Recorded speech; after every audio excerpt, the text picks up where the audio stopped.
say that Jesus wants as a sunbeam. Forgive others and loving others. And this morning, let's praise the Lord.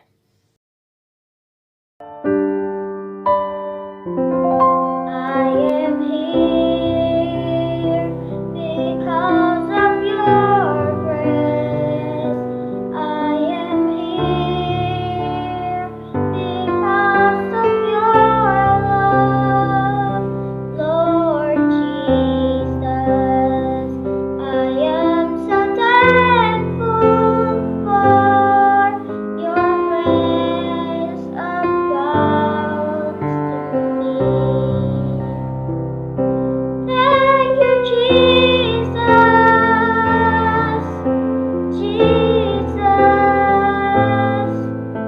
Jesus. Thank you, Jesus. It's only by your grace that I could live today. Forever I will praise your name.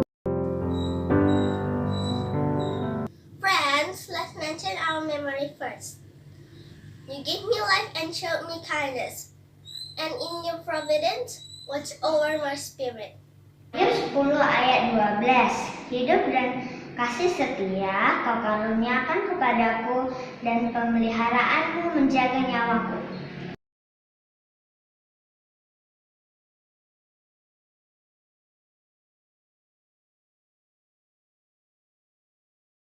Everybody, let us pray. Heavenly Father, thank you, Lord, for your blessing in this wonderful day.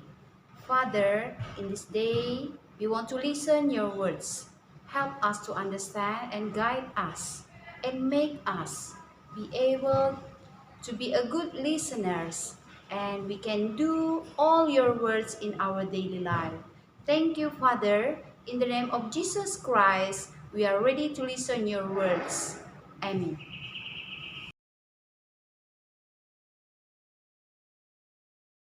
Shalom everyone. Bagi yang merayakannya, kongsi facai, kongsi. Good morning everyone. It's a new day and it's time to listen the words of God. Anak-anak, pernahkah kamu melakukan kesalahan? Atau maukah kamu memaafkan orang lain? Seperti firman Tuhan yang akan kita dengarkan hari ini dari Injil Lukas 6 ayat 36. Hendaklah kamu murah hati sama seperti Bapamu adalah murah hati. Injil Lukas memberikan perhatian kepada orang-orang yang miskin dan mereka yang diperlakukan dengan tidak baik dan tidak adil. Dan dalam Alkitab ini, percakapan tentang kasih lebih diperjelas dengan perintah Yesus supaya mengasihi musuh. Dan dalam Injil ini diperintahkan untuk saling menegur dan memaafkan. Dan tentu saja hal ini sangat penting dilakukan di dalam persekutuan orang-orang yang percaya. Kalau kasih menjadi prinsip yang utama dalam hubungan antar sesama manusia, maka tidak ada lagi permusuhan, tidak ada lagi balas dendam. Tetapi yang ada adalah sikap saling menegur dan memaafkan di antara sesama manusia. Yesus tidak hanya meminta manusia untuk saling mengasihi, tetapi ia lebih dahulu mengasihi manusia melalui pengorbanannya di kayu salib. Dan karena itu, maka manusia haruslah menjawab kasihnya melalui perbuatannya. Haruslah melakukan perbuatan yang mengasihi sesama manusia, bahkan mengasihi musuh-musuhnya. Sepertinya apa yang diajarkan oleh Yesus ini, nampaknya mustahil, sangat tidak mungkin. Tetapi itulah sikap yang dituntut dari orang Kristen. Dan hal ini sangat bertentangan dengan ajaran orang Yahudi. Ajaran yang menyatakan mata diganti dengan mata, gigi diganti dengan gigi, bahkan nyawa harus diganti dengan nyawa. Dan bagi orang yang pernah melakukan kejahatan kepada sesamanya, artinya apa? Artinya orang yang melakukan kejahatan terhadap orang lain itu haruslah mendapatkan balasan. Dan dalam hukum negara kita, pengadilan akan memberi hukuman kepada mereka yang melakukan perbuatan yang jahat, yang melakukan tindakan yang jahat. Dan tentu saja tindakan itu wajar, dan dengan itu bisa menegakkan keadilan. Tetapi keadilan menurut hukum dunia berbeda dengan keadilan yang diajarkan oleh Yesus. Yesus meminta kita untuk mengasihi musuh, meskipun kadang kita dirugikan, disakiti, atau bahkan dihancurkan. Dan tentu saja prinsip ini penting, karena dendam dan permusuhan itu tidak akan bisa menyelesaikan persoalan kita. Tetapi hanya dengan cara memaafkan dan mengampuni sesama. Dan kita dapat melupakan dan menyelesaikan persoalan kita. Anak-anak, dendam dan permusuhan itu hanya akan menyebabkan kebencian, penderitaan yang berkepanjangan. Tetapi Yesus meminta kita supaya kita membalas kejahatan dengan kebaikan. Supaya kita tidak melakukan atau membalas kejahatan dengan kejahatan.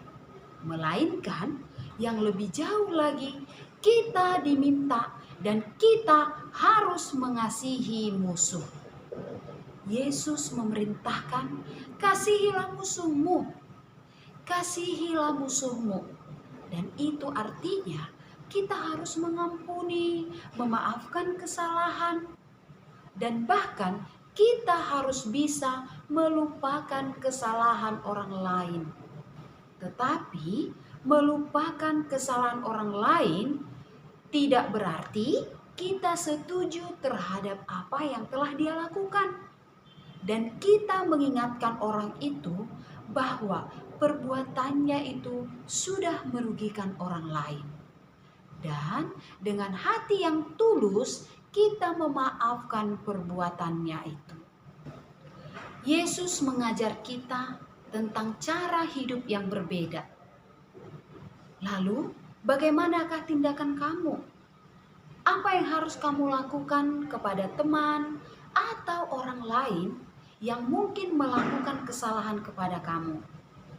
Ingat anak-anak, bukan gigi ganti gigi, bukan mata ganti mata, atau bahkan nyawa ganti nyawa.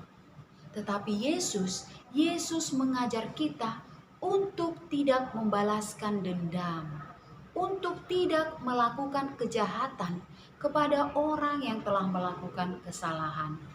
Tetapi kita harus mau mengampuni, memaafkan kesalahannya. Tetapi ingat ya, sekali lagi, bukan kamu menyetujui perbuatannya yang tidak benar dan tidak baik itu.